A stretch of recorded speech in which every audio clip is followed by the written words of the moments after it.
Catch the latest news on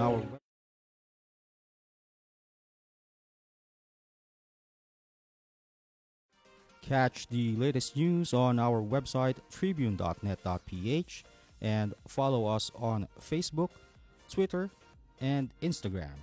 You can also subscribe to our YouTube channel, Tribune Now.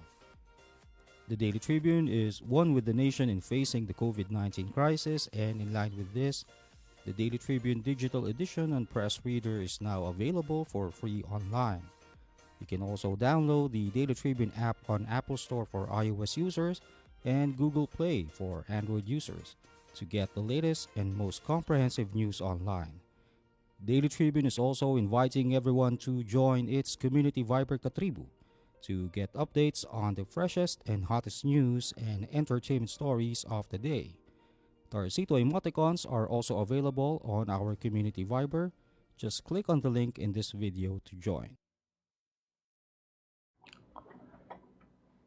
Hello and welcome to the Daily Tribune Entertainment Hour. And my name is Poch Concepcion.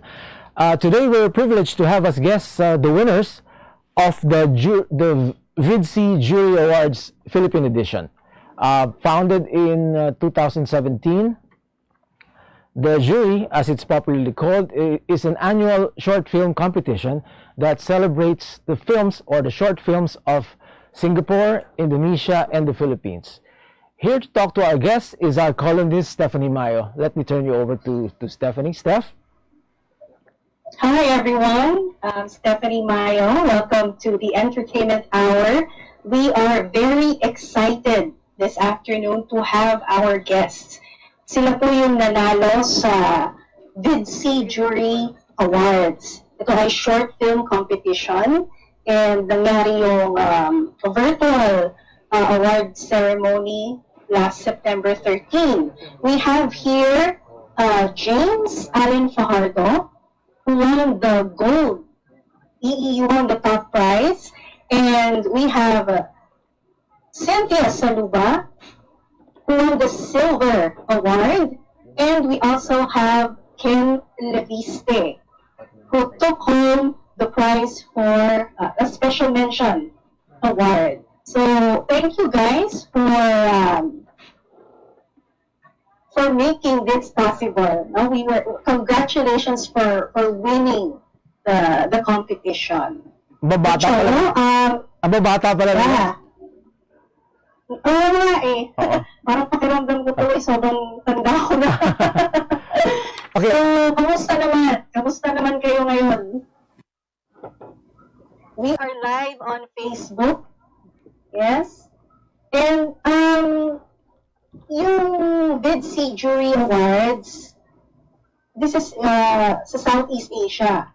They have one for Singapore, Indonesia, and the Philippines. Yung mga winners natin ngayon, syempre, sa Philippine edition.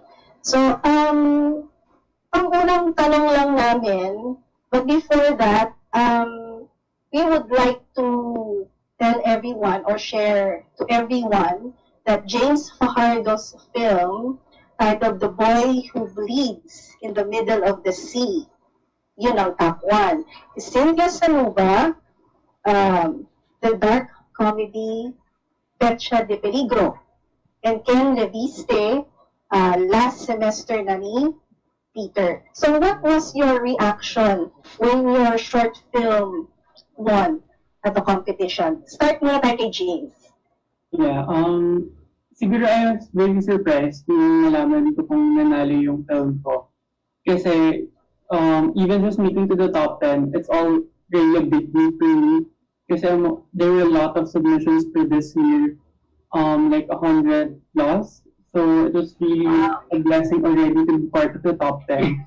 And then when I received an email that my film won the gold prize, I was really surprised kasi nga, as mentioned, I made the film way back in 2018. It went to different festivals already, but most of the time it always ended up as just one of the finalists. If not, it gets the second prize, which is the special jury prize, not the best film award. So yeah, it was really surprising. Plus, yeah, I'm really excited for the prizes as well. So award-winning na siya prior to joining you Viddsee, no? Opo, medyo. So hindi na masyado nagulat. Parang Ay, nagmula medyo talaga lang. ako. Kasi syempre, mababa yung price talaga. Okay, thank you. How about si Cynthia? I was really surprised as well kasi first time lang din po manalo and maging top 10 yung film ko po since last year ko po siya ginawa.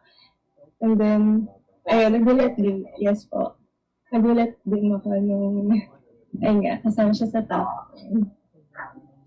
Top 10 pa lang, masaya na eh, di ba? Opo. Tapos lang, second prize pa, di ba? Si Ken. Actually, nag-uuma po Ano po kaya kasi po, hanggang ngayon po actually, kasi yung nagsisimula pa lang po ako sa film, pangarap ko lang po talagang makapasok sa Viddsee Juree Awards, kahit na po maging exhibition film lang sa website nila, but I'm so lucky na naging finalist ako. Pero nung naging finalist po ako, hindi ko na po talaga in-expect na magkaka-award ako. Kasi yung mga kalaban ko talaga, big budget films, may mga awards na, tapos ako underdog, kagagawa ko lang yung pandemic. So, I was really surprised na nag-email sa akin yung Viddsee na they made a special award for me, special mention, kasi that's quite surprising na nagkaroon, I had this special award because of the relevance of my film in these times. Yun lang po. Congratulations sa inyong tatlo. Can you tell me something about your short film? Can you share to the audience? What's your film about? Si James, yung the boy who bleeds in the middle of the sea. What it's all about? Steph, Without Okay, giving so spoilers. The Boy Who Bleeds in the Middle of the Sea, it's an English title to Ang Lalaking May Regla sa Gitna ng Dagat.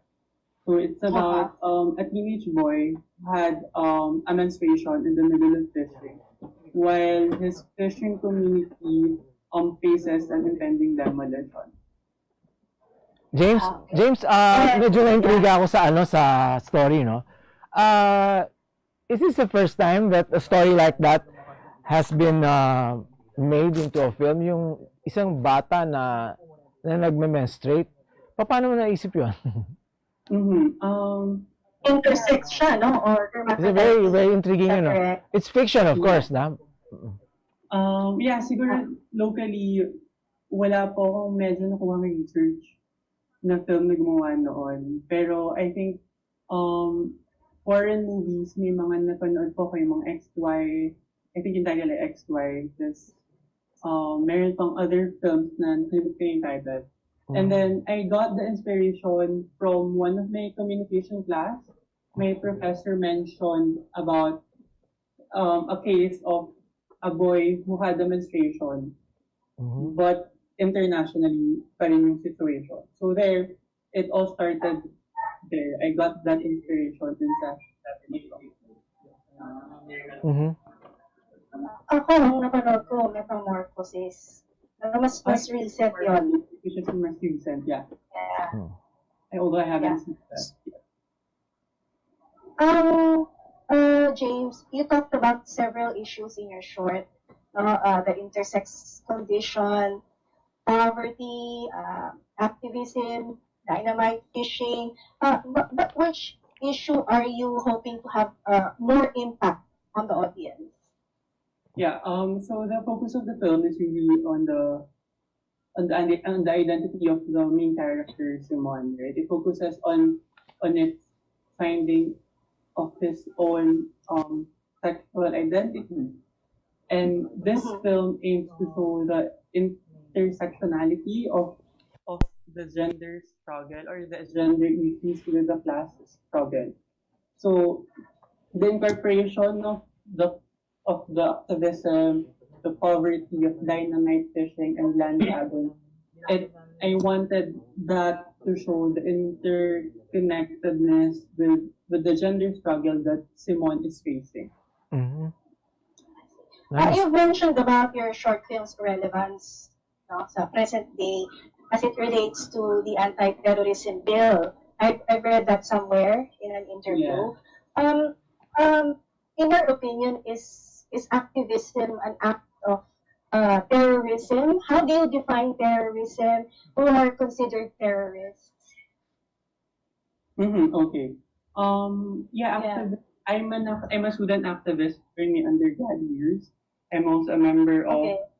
of a mass organization. And for me, as a student activist, I think activism is a form of intervention, making actions against the political sphere in our society with the goal of bringing social change. And this social change, of course, is for the benefit of the greater good. And in contrast, diba, yung terrorism, for me, it causes destruction. And with the anti-terrorism law, it gives power to the government to to determine who were the terrorists and who are not. And it's very dangerous kasi they can easily determine who are the terrorists. Even if, like in the film, Simon, the father of Simon is just fighting for the land rights. They're just Yeah. fighting for their land, for their democratic rights, for their space.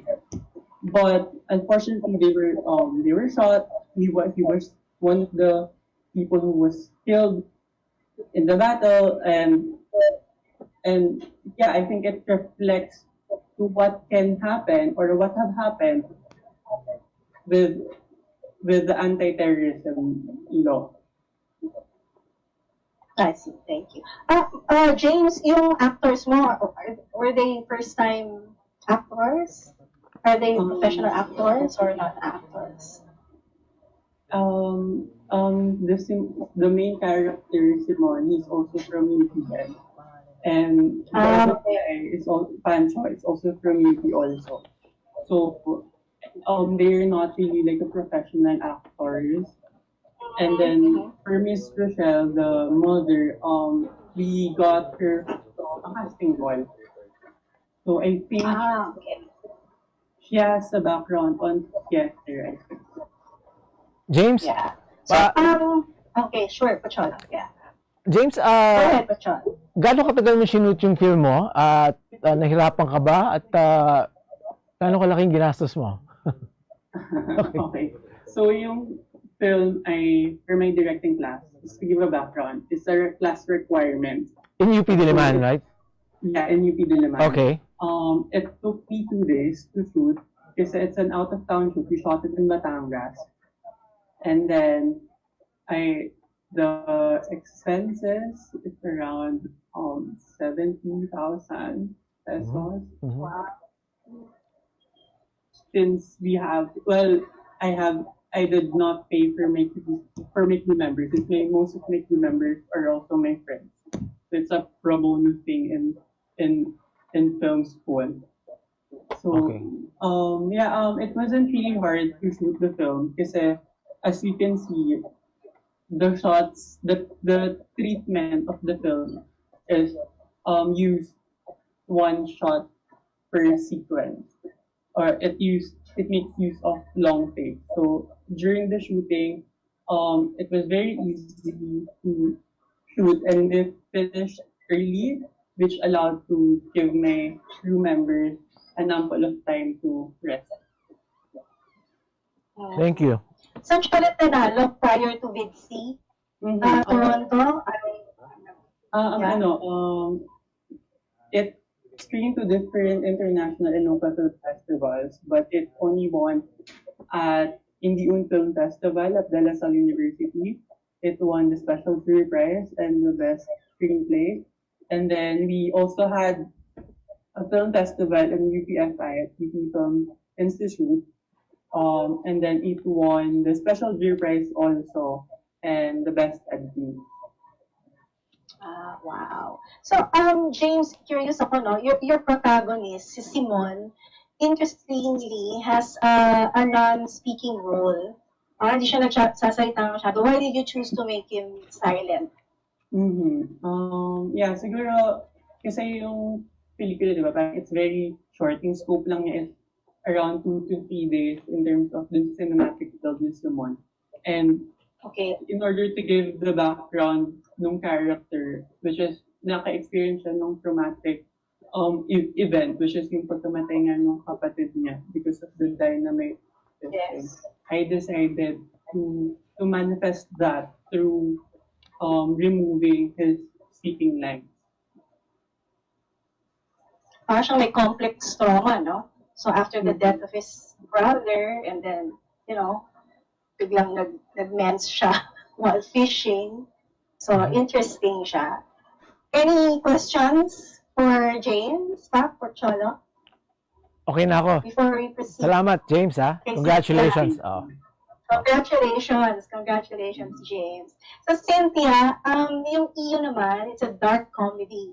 No? Peligro de Petsa. And may pagka-R-rated film siya. Yeah.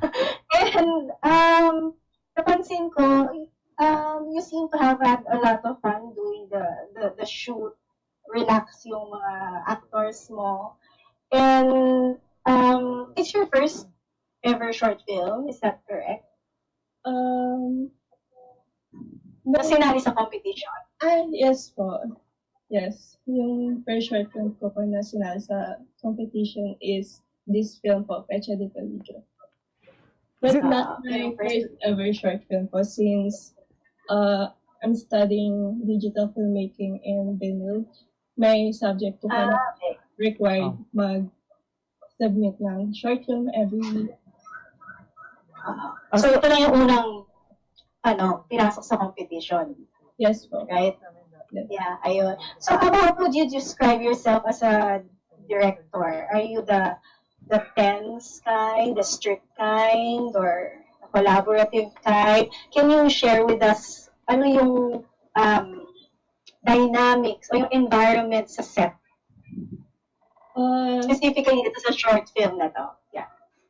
Sa short film po na to, it's a very collaborative film po. Since before po kami nag-shoot, nag-workshop pa po kami ng mga actors ko. And then, binigyan ko po sila ng mga since ako rin po yung nagsulat, nagbigay po ako ng background each characters na kung ano yung buhay, klase ng buhay ng characters na ipaportray po nila sa short film ko.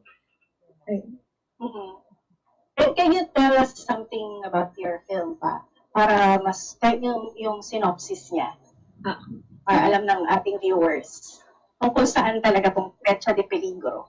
Yeah. Petsa de Peligro is about an oblivious young woman who accidentally killed a politician during their intercourse. So she ends up having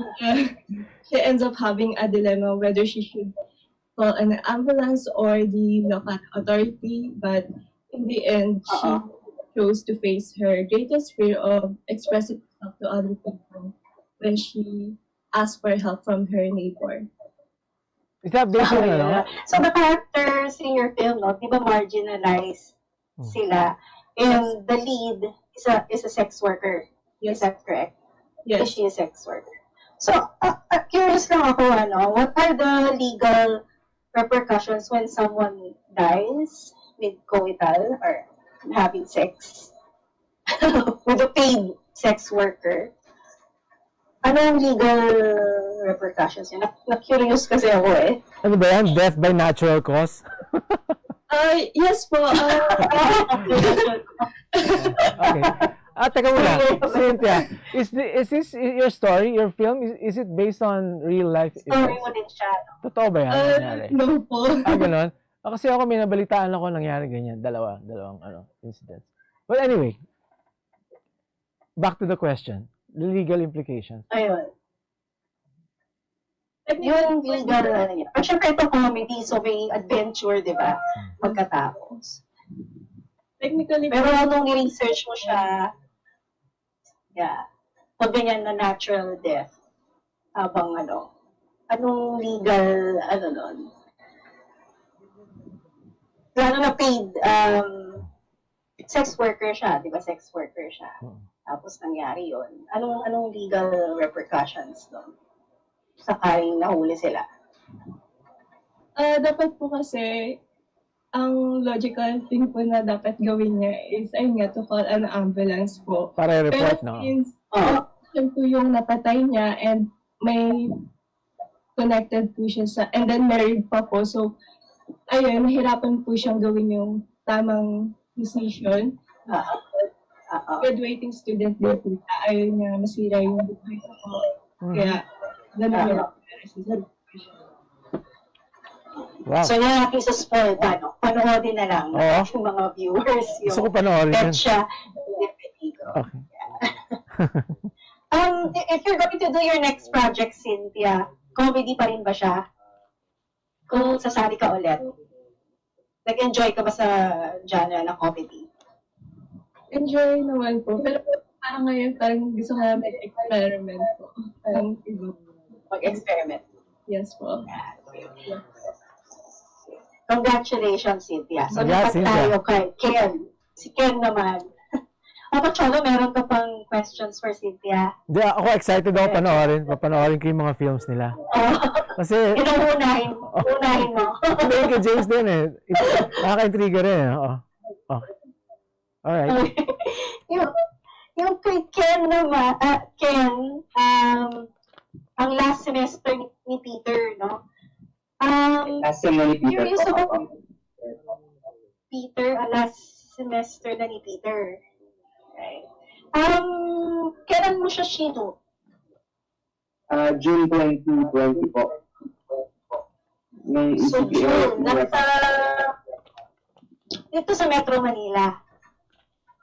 Sa bahay po mismo namin. Since bawal po lumabas. JCQ yun or June or natin nun? Anong klaseng quarantine tayo meron nun? MECQ ng June? Apo, I think that was MECQ.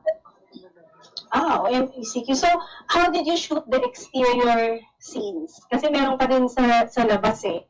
Meron kang mga kuha sa labas. So, generally, what was the experience shooting the shorts sa panahon ng MGCQ? How did you manage to comply with the health and safety protocols? And how stressful was it nung sinushoot niyo yun?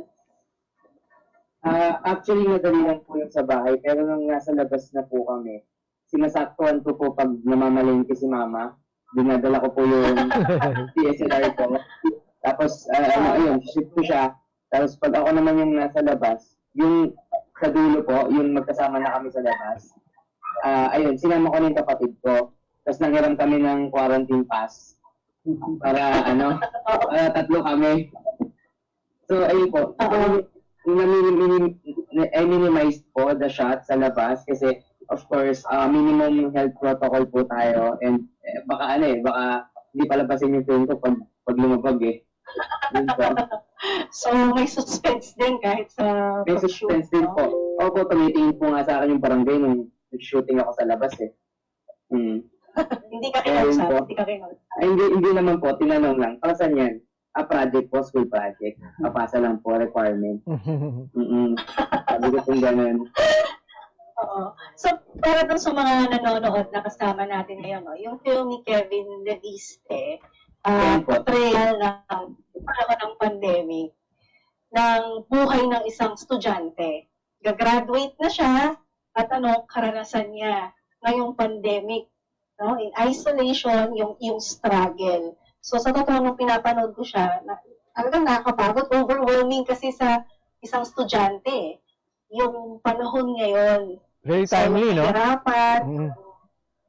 Di ba? Ang hirap. So, lalo na pag manonood ng student ng film ni Ken, makaka-relate dyan. Makaka-relate kasi ando na yung ayuda, natakil na natin yung pumapasok na news ng number of cases ng COVID, yung deaths. So, pero nag-enjoy ka naman sa pag-shoot. Anong galing yung inspiration? nag-enjoy naman po kasi it served as a family bonding sa amin. Tatlo kasi kami doon. Mama ko, ako, tapos yung kapatid ko yung nagka-camera, nag-cinematographer. Actually, the inspiration behind Last Year na ni Peter is a personal thing. Gagraduate na po kasi dapat ako nung March, April. Bigla nag-lockdown. So, suotin ko na lang yung toga ko na today pa. It was moved further to December or January. So, sobrang frustrated po ako nun. Of course, lockdown din. So, Story na ito. opo. So, sa sobrang frustration ko, like, tinry ko po magsulat ng something just to cope up with my frustration. And ayun nga po, with the help of my professor and my friend, nasulat ko po siya and sabi ko, why not let's make this frustration into something that will be inspired by many. So ayun, it turned out na nagustuhan naman po ng mga tao yung film ko. Ayun po, recently po kasi I won the Best Picture at Cincy Club Film Festival. Congratulations. And hindi ko po talaga kasi ina-expect kasi ako rin yung best actor dun. Best director po yung ina-expect ko pero best actor yung binigay sa akin. Pero gusto mo best director sana. Ako, best director po sana. So ayun, ang dami pong tao nagsasabi sa akin, Ken, mag-artista ka na. Naku, hindi ako bagay dun, sa likod lang ako ng camera. Opo. Kaya ayun po.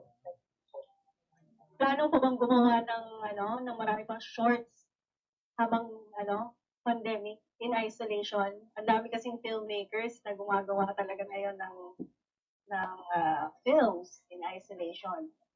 So, na-inspire ka ba na?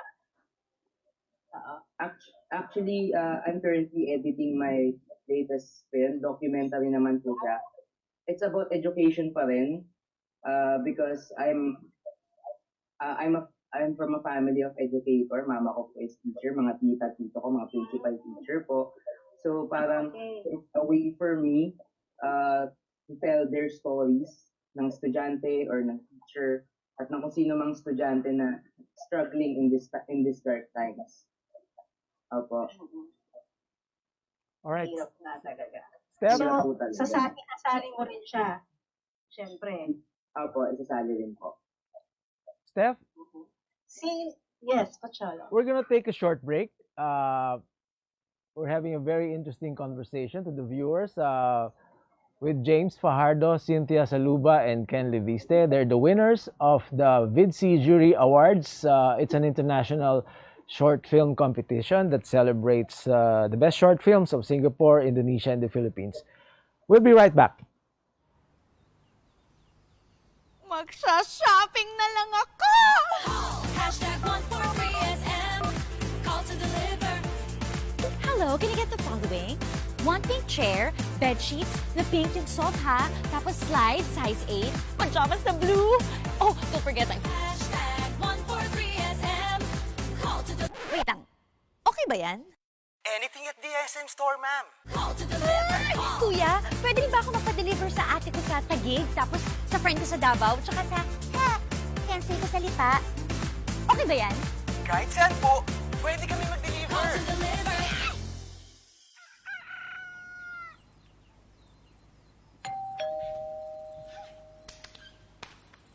Call. Hashtag 143SM. Call to deliver. Hashtag 143SM. Call to deliver. Call. Hashtag 143SM. Hashtag 143SM. Call to deliver. Call na rin kayo. Call to deliver. All right, we're back. You're watching the Daily Tribune Entertainment Hour. I'm Poch Concepcion, and I'm with Stephanie Mayo, our columnist. And we're talking to the winners of the Viddsee Juree Awards Philippines, James Fajardo, Cynthia Saluba, and Ken Leviste. Steph? Yeah. So, kwento niyo sa amin, guys, ano yung mga nauwi yung prizes? Kay James, as the gold winner. Yung nakuha ko po so far ay yung Adobe subscription na 1 year. And then, meron din pong MacBook Air na ibibigay. Wow. Mhm. And then yung Excellent. mga trophy, pati yung mga souvenirs from Viddsee. Adobe is an editing suite ba 'yon? Po, yung Program? Creative Cloud. Okay. Doon ka makakapag-edit ka ng film paggamit mo Yes. yan. Okay. And currently, parang nag-work po kasi ako sa multimedia artist. So it's really helpful for my work as well. Alright. Si Cynthia. Kay Cynthia, yung silver winner. Same din po yung 1 year na Adobe Creative Cloud subscription, and then the silver trophy po, tas Viddsee merchandises. Mhm. Yun. Kay Ken, as the special mention. Ay, asan dyan ba si Ken?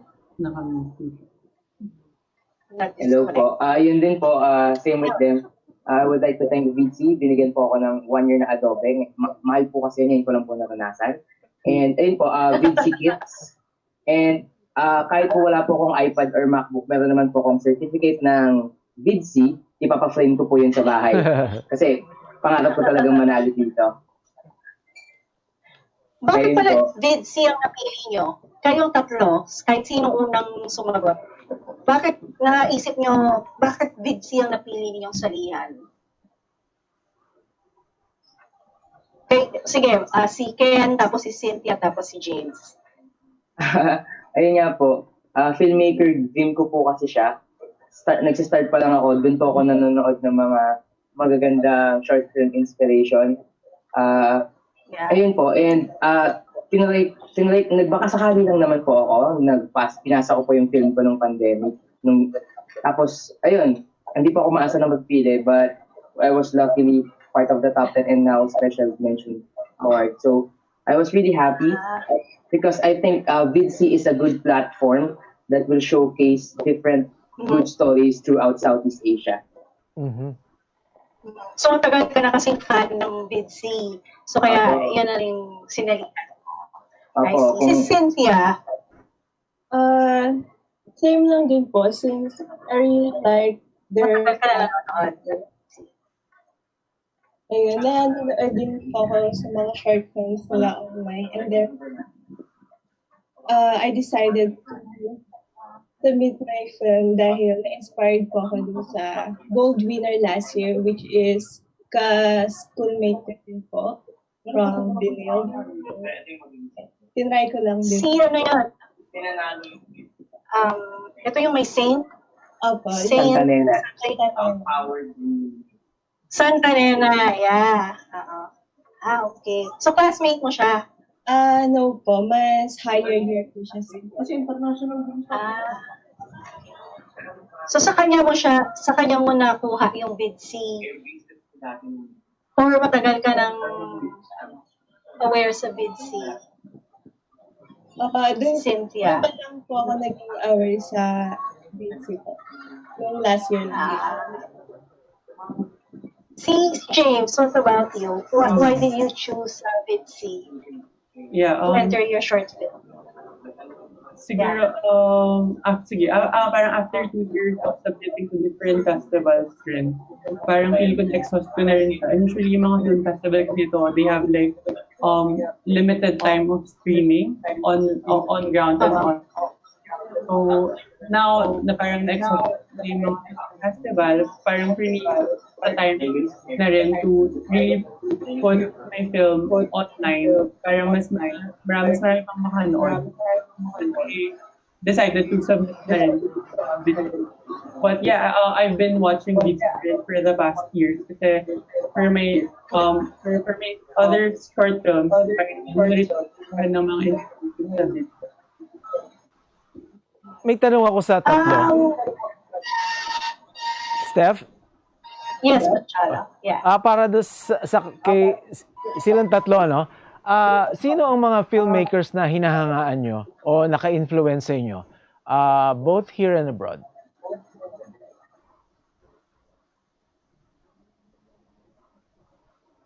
So, si James, sinong major influence mong filmmaker? Foreign or local?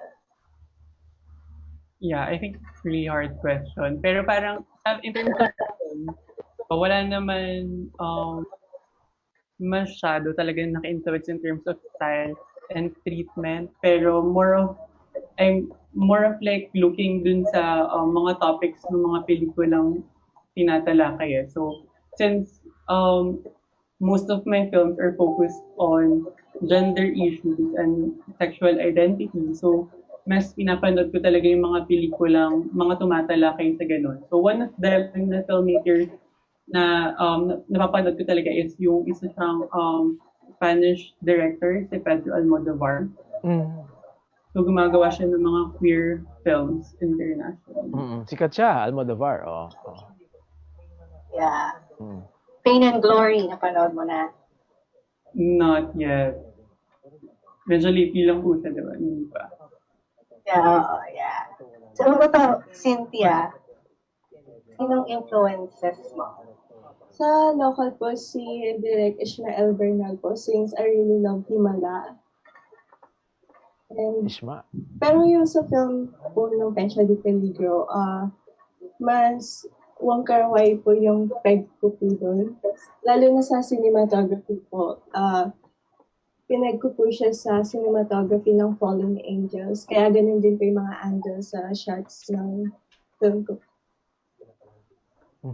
Wong Kar-wai and Ishmael Bernal. And what about Ken? Actually, the main inspiration ko po for Last and ni Peter is Director Arden B. Condes ng John Denver Trendy, Best Picture, Cinemalaya 2019. Yeah. Because the story is very simple, yet the message is very impactful.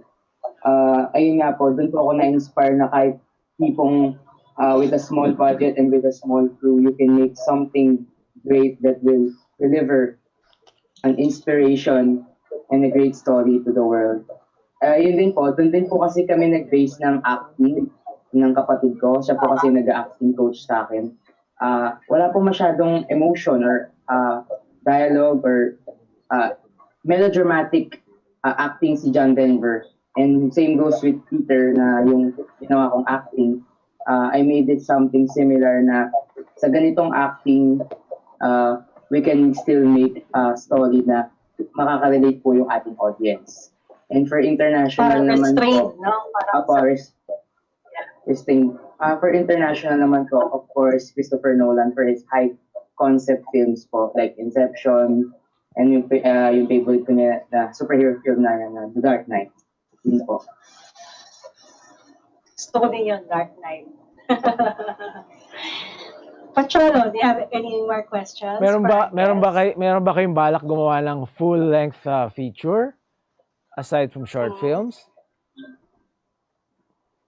Well, for me, my hopefully sana in the coming years, mabigyan ng opportunity na makagawa ng full length.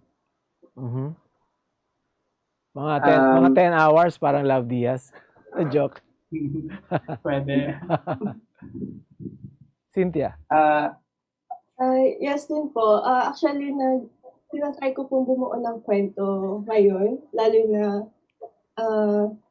tapos po yung mga film projects namin this year. So, ginagawa ko na lang is nagsusulat na lang or nag-iisip po ng concept for the full length. And then, bala ko po siya i-pitch sa mga for film funding. Yeah. Ken. So exciting yun, no? Full length naman. Oo. Si Ken, ano ka ba? Full length? Or yung docu mo ba gagawin? Short din yun or full na? Short din po yan. Hindi pa kaya mag-full length ngayon. Mahirap pa po eh. Pero yes po, next year po when I start my master's degree na po in film, I'm planning to create a full-length film with my production house, Argus Digital, ay po sa inyo. And I would like na, yun po yung ultimate dream ko po talaga na magkaroon ng full-length film na mapapalabas sa Cinemalaya and to set a name in the sa pelikulang, sa industriya ng pelikulang Pilipino. Thank you. Alam nyo guys, you are the first Viddsee jury winners in the time of pandemic. So, as filmmakers, how do you foresee the future of cinema, James? For me, sobrang binago niya yung film industry. Kasi, well, personally, since parang fresh grad, I was just starting my career sa film industry, but then it suddenly changed na parang I have to change track na parang I cannot pursue film lang. Kasi parang with the pandemic, pinakita niya kung gaano kadelikado yung buhay ng isang freelancer eh. Na parang walang shoot, walang bayad. So parang walang financial stability sa pagdating sa mga filmmakers. So ngayon, feeling ko, with this pandemic, mas may mga bagay tayong mas lalo pang matututunan na parang it will change, hindi lang in terms of yung concept but I'm more of the production work talaga at kung ano yung kalagayan ng mga film workers na sana ay mas magkaroon pa talaga ng financial after this pandemic. So yun po yung parang hinuhope ko with the policies na nirelease ng mga CCP, yung mga inter-guild alliances, parang hopefully mabigyan nila ng pansin yung mga problemang kinaharap ng mga filmmakers during the pandemic. What about you, Cynthia? How do you see yourself as a filmmaker in the next 10 years? Considering ngayon, nasa pandemic tayo. Parang same lang din po kay James since I also work as a freelancer na ngayon parang ginagamit ko po yung time ko to learn other things besides, my skills in filmmaking. Marami din pa ako ibang hobbies. Doon ko po muna. Kung hindi ka filmmaker, anong gagawin mo? Art director po. Ganun. Okay. Please, medyo gumagawa din pa ako ng music. Ayun po. Nice. Si Ken, what about you? How do you foresee the future of cinema? How do you see yourself as a filmmaker, the next 10 years? For me kasi the COVID-19 pandemic is a momentum stopper. It delayed everyone's journey towards their dream, especially sa akin. But that doesn't mean that it's all over for us. Kaya for me, it's just a challenge for us filmmakers on how we will adapt on this dark times because the pandemic won't stop our creative minds to create films. So parang nakikita ko po in the future na mas gaganda pa po yung storya ng mga pelikulang Pilipino dahil po sa mga totoong real life events na nangyayari ngayon. Ayuda, korupsyon, edukasyon, lahat po ng nagiging problema. It will result to better films na mapapanood natin in the future. Yes, limited po tayo ng pandemic, but unlimited po ang potential ng pelikulang Pilipino ngayon. Yun po. Nabanggit kanina ni James, no? He mentioned about yung inter-alliance, yung guild. What do you hope to see more in the Philippine film industry? Ano ang sanang gusto nyong makita doon, mangyari sa industriya natin ngayon, lalo na sa panahon ngayon? Yung ako para po sa akin, siguro now that we're seeing the whole na parang di ba yung film industry is one of the most affected industry because of the pandemic. So siguro more of support from the government. At the same time, magkaroon, like what I mentioned, magkaroon talaga ng financial stability for the freelancer. Kasi very prone talaga yung safety nila. At the same time, di ba, before the pandemic, yung dynamic kasi ng pag-shooting, di ba, more than 24 hours.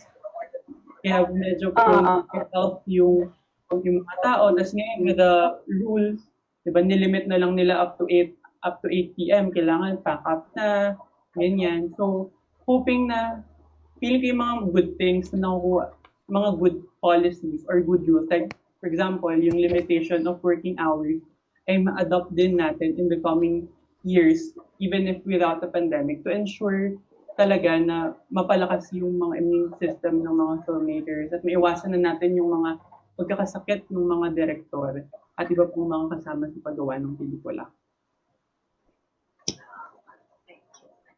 Pocholo, do you have something to add? I'm okay. Okay. Okay. So, nabanggit nyo kanina yung iba nyo pang projects, no? So, ano pang ibang projects nyo na iisip in terms of story, content? Social drama pa rin? Social issues? Ganon pa din? Yeah. What about yeah. Okay. Para yung sa akin naman po, meron po akong project na sinubmit for Sinikabataan. So it also tackles genders. It's about a teenage boy who wants to undergo circumcision, but he has to face his father who abandoned him to accompany him to the hospital. So, mas focused po yung mga, hopefully yung mga pelikula na gawin ko pa in the future ay mas focused pa rin sa gender issues. Okay. How young are you, James? 22. 22. Bata talaga ng mga filmmakers natin ngayon. What about Cynthia? Ngayon po, tinatry ko po gumawa ng concept about discovering oneself and about spirituality din po.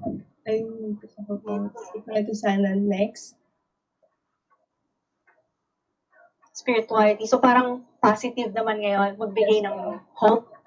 Ganon. Si Ken, yung docu mo, pandemic pa rin, no? Or education pala, kay Ken. Yung theme pa rin. Actually, ganun pa rin po siya.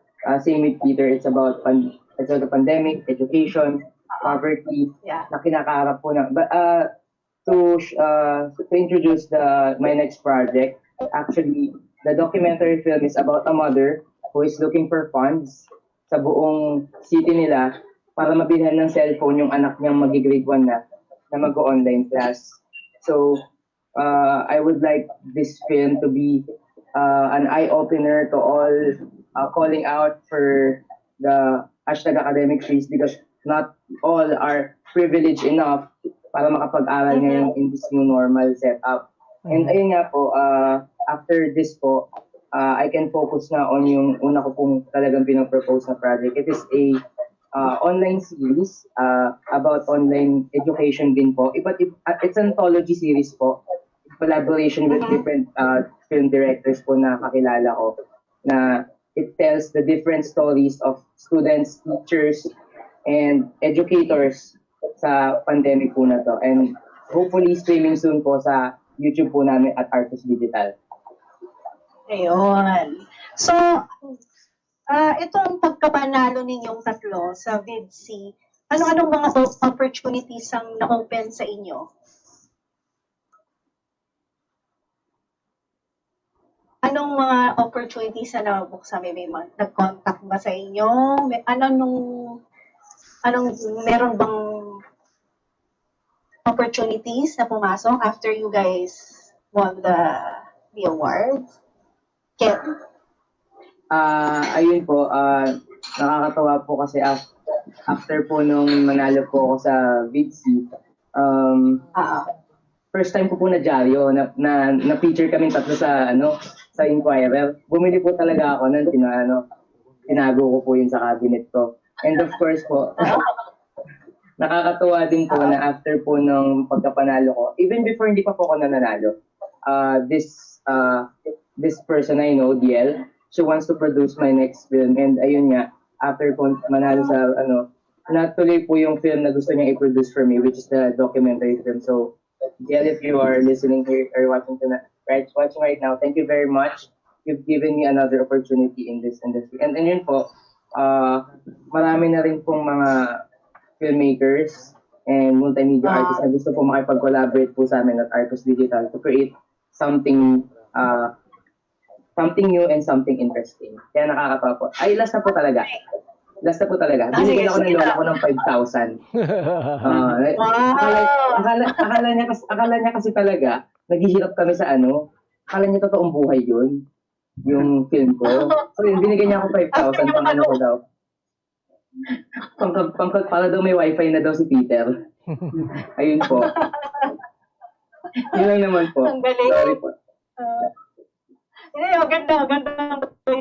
Magandang kwento yun. Kay Cynthia and James, anong mga opportunities ang pumasok sa inyo after yung manalo sa Viddsee? So, yung sa akin po, naging proud ko yung parents ko. And,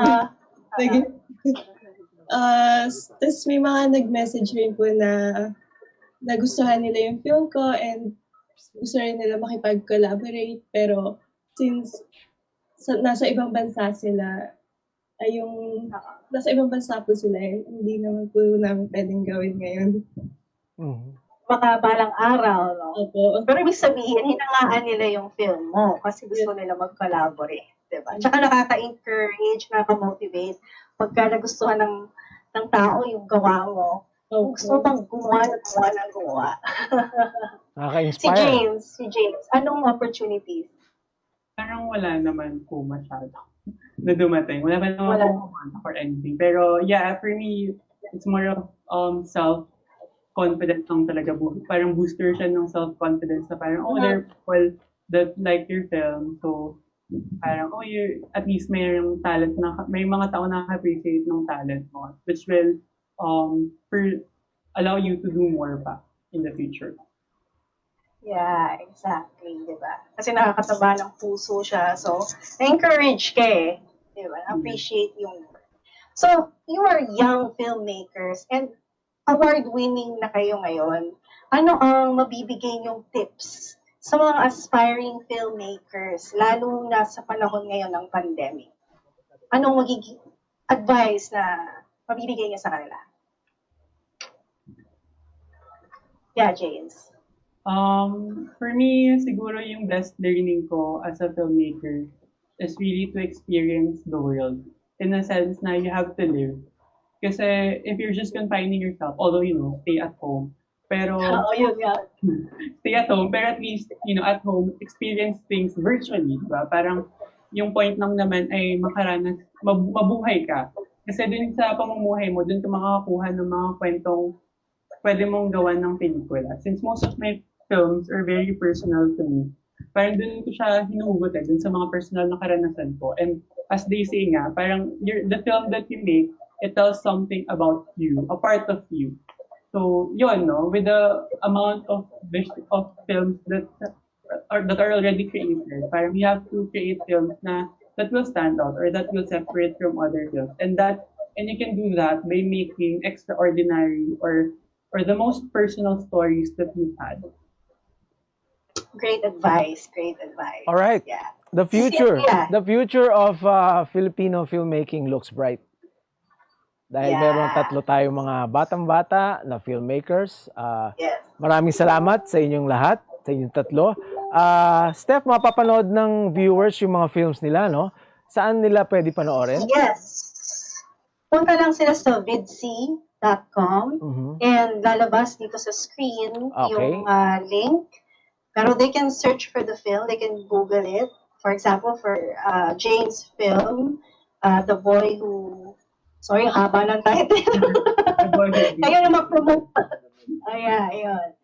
And kay Cynthia, yung Petsa de Peligro, and Ken, yung last semester na ni Peter. At ang maganda dyan, Pocholo, Viddsee kasi walang charge yan walang subscription okay. fee. It's for free. Libre nyo pong mapapanood yung mga films. So sa mga hindi pa nakaka-try ng Viddsee, talagang I recommend that you try Viddsee. Ako kasi years na din nanonood ng Viddsee at talagang piling yan, curated yan. So hindi basta-basta kung ano-ano lang pelikulang mapapanood nyo dyan. So, mataas na uri ang mapapanood dyan sa Viddsee. And considering yung mga guests natin, nanalo pa sila. Yes. So, napakalaking value yun na sila ay ma-recognize, no? sa platform na ito na mataas ang quality. So break muna sa ibang mga streaming platforms, no?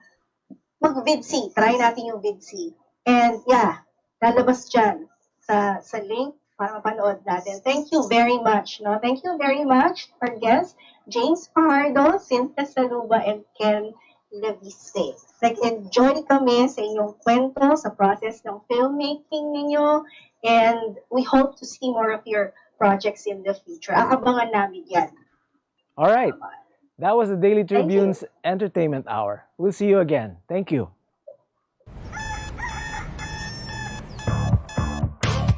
Click, that's it. Never thought self-service can be this slick. Modify plans in a snap, walang hirap. It's a wrap, just tap the app. Now you can check, view, subscribe, renew. Help and support for you. Out with the ring apps are the in thing. You know what to do.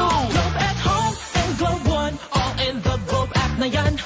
Self-service and easy to use. Mas okay tayo dyan. Globe at home and Globe One, all in the Globe app na yan. Instant response, no hold time pa, wala nang hintayan. Download Globe at Home and Globe One app, all in the Globe app na yan. Download the Globe One and Globe at Home apps from Google Play Store and Apple App Store now. Download Globe at Home and Globe One app, all in the Globe app na yan.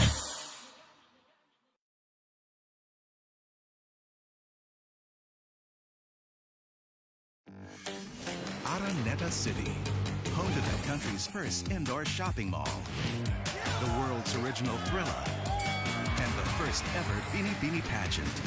Now a place for your first win, your first catch,